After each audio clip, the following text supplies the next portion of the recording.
Mesdames et messieurs, bonjour, bienvenue au 13h de ce jeudi, à 2 jours de l'ouverture officielle du Festival international des cultures du Dahomey. Le roi Dédialaï, Agoli Agbo Dahomey, et le président du Conseil des cardinaux appellent les fils et filles de la cité des Rouig-Badjavi, notamment les descendants du roi Gezo, à mettre la balle à terre et à pardonner les propos de Boniaï sur la jarre trouée du roi Gezo.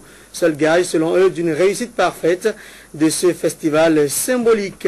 Les prochaines journées nationales de vaccination dès 17, 18 et 19 décembre prochain ne tiendront plus. Elles seront boycottées par les agents de santé. Ainsi en a décidé le FIOS, le Front uni des organisations syndicales de la santé, qui a décidé de corser le mouvement de grève pour se faire entendre. Une manière à eux de répliquer aux menaces de défalcation sur salaire pour faire de grève annoncée par le ministre de tutelle. Et puis, il y a eu encore un cas de maltraitance d'enfants, cette fois à des fins occultes dans la commune de Plomassé. Nous ferons dans cette édition le point avec l'avocate Marie-Élise Bédou.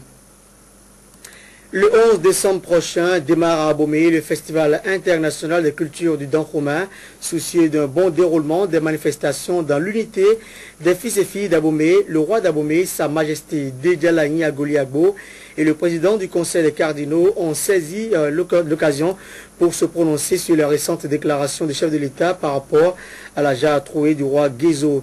Ils ont par ailleurs invité les descendants de Gezo qui se disent mécontents de dites déclarations à ramener la balle à terre pour que le festival soit une réussite totale. Le point avec Laurent Kokou et Uder Rompevi. Moi-même, je n'ai pas suivi la télévision ni la radio. Et c'est pas des rumeurs que j'ai appris cette nouvelle. Alors, la jarre trouvée est pour nous d'une importance capitale. Seulement, la manière avec laquelle certains dignitaires ou descendants de roi Gezo ont pris la chose sans informer à l'avance, c'est ça qui n'est pas, je ne suis pas la règle normale du jeu, surtout dans la famille royale. Parce qu'avant tout acte, il faut que je sois informé. Et pas seulement moi, à la tête des enfants descendants du roi Gezo, il y a un chef de file que nous appelons Asiata et aujourd'hui cardinal. Donc sans passer par cela et arriver jusqu'à moi, avant d'aller voir le chef de l'État directement, c'est ça que nous déplorons. Nous allons nous asseoir, les cardinaux et moi-même, nous allons leur faire appel pour savoir quel est leur degré de mécontentement. Si possible, faire jouer le disque avant de pouvoir nous prononcer sur la situation. Bon, moi, je vois que les gens ont tellement mal pris le truc parce que à celui qui a parlé seul d'expliquer. Mais celui qui veut comprendre, comprendra comme il veut. Donc, nous devons ramener la balle à terre. Et comme le roi l'a dit, tout le monde, le roi va appeler tous les fils du royaume. On va en discuter et on mettra fin à ce jeu. Nous ne voulons pas polémiquer, nous ne voulons pas prendre la jarre trouée de Gezo pour faire de la politique. Normalement, avant de prendre ça pour faire quoi que ce soit, nous devons être au courant. Et comme on l'a pris, nous allons nous revoir pour planifier les idées et que la paix revienne. Il n'y aura pas de problème. Le Front uni des organisations syndicales de la santé ne décolère pas. Les négociations entamées avec le gouvernement ont une fois encore échoué. Aucune avancée n'est notée jusque-là, selon les responsables du FIOS, qui entendent radicaliser l'opposition. La grève de 72 heures par semaine et sans service minimum est maintenue. Hier, à la Bourse du Travail de Cotonou, ils ont organisé une conférence de presse pour prendre encore une fois donc l'opinion publique à témoin et annoncer leurs actions futures. Reportage. Après 4 semaines de débrayage et 3 séances de négociation, c'est toujours le statu quo dans le secteur de la santé. Cette conférence de presse, organisée par les responsables du FIOS, Front uni des organisations syndicales de la santé, vise surtout à alerter l'opinion publique sur les comportements du gouvernement qui, explique-t-il, ne sont nullement de nature à dégeler la crise. Si les premières négociations ont nourri une lueur d'espoir dans le rang des grévistes, très tôt l'espérance s'est révélée vaine. Les grévistes ont eu droit à des menaces d'assignation, de défalcation et d'affectation en lieu et place d'une confirmation du démarrage du paiement des primes de risque le 1er janvier 2011, comme annoncé lors de la deuxième journée des pourparlers. Nous voudrions vous dire ce jour, chers camarades, que nous avons réalisé que c'est un véritable marché de dupes qu'on a conclu avec nous le lundi 29 novembre 2010. Ce qui justifiait bel et bien que le lendemain déjà, le ministre de la Santé soit monté au créneau pour dire que sur nos 4 points de revendication, 3 sont satisfaits. C'est du mensonge d'État. Jusqu'aujourd'hui, aucun de nos points n'est satisfait, si ce n'est que des acrobaties et des jeux de mots alignés qui ne capitalisent aucun acquis pour les travailleurs. Comme réplique, le FIOS décide de la poursuite de la grève de 72 heures sans service minimum, du boycott du 4e tour des journées nationales de vaccination des 17, 18 et 19 décembre, du boycott des rapports statistiques mensuels d'activité, des formations sanitaires. Un sit-in est déjà programmé pour le lundi prochain au ministère de la Santé.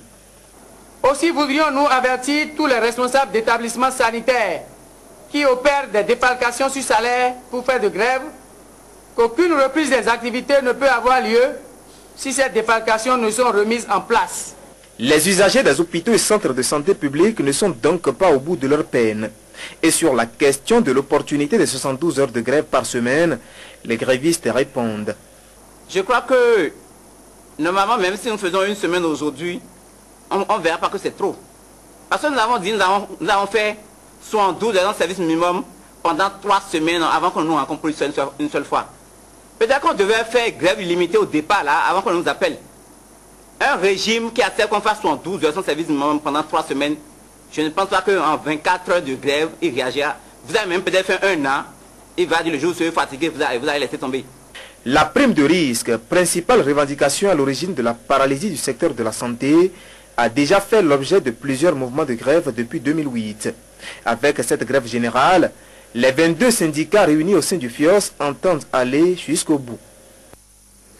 L'ONG WILDAF a procédé mercredi à une séance de sensibilisation sur les violences faites aux femmes, une séance qui s'inscrit dans le cadre de la journée internationale de lutte contre les violences faites aux femmes commémorée le 25 novembre dernier. Le thème retenu, comment éviter les violences aux femmes au sein du foyer. Les membres de l'ONG WILDAF étaient dans le village d'Aguacor, situé dans l'arrondissement de Toré. Le compte rendu de Catherine Tawes. L'harmonie au sein du foyer, c'est le thème autour duquel les parajuristes et juristes de l'ONG WILDAF ont entretenu les populations de Toriaguaco. Les femmes venues des villages environnants ont échangé avec les animateurs du jour sur comment faire pour que l'harmonie règne dans la famille. Oui, il s'agit des femmes que les maris font du mal tous les jours. Au niveau de la nourriture, au niveau des enfants, et les femmes ne sont pas à l'aise dans le foyer.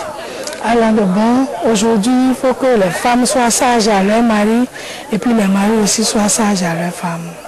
Parce que dans nos sociétés, les violences sont tolérées. Donc quand les femmes subissent les violences, bon, elles se disent que c'est une fatalité, qu'on ne peut pas s'en sortir.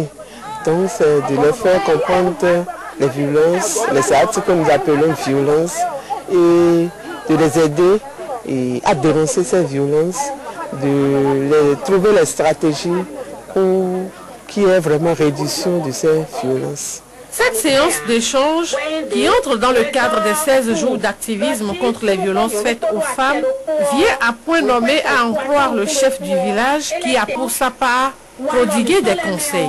Ce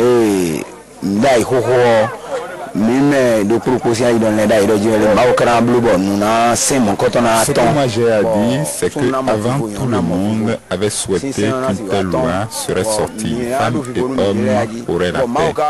Et voilà, c'est fait. Je dis à tout le monde de s'appuyer sur cette loi pour que tous les couples soient en paix.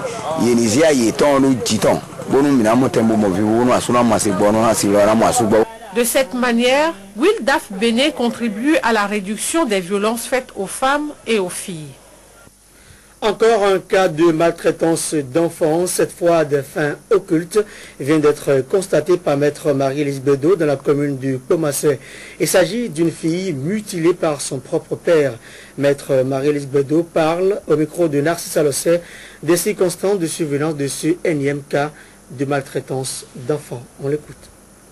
La taille de l'association des femmes juristes du Bénin, c'est de lutter contre les violences faites aux femmes et de lutter également contre l'impunité qui conçoit. Pour illustrer cette journée d'il y a 2 jours, je peux vous dire que nous avons été saisis de ce cas que je veux montrer au peuple béninois.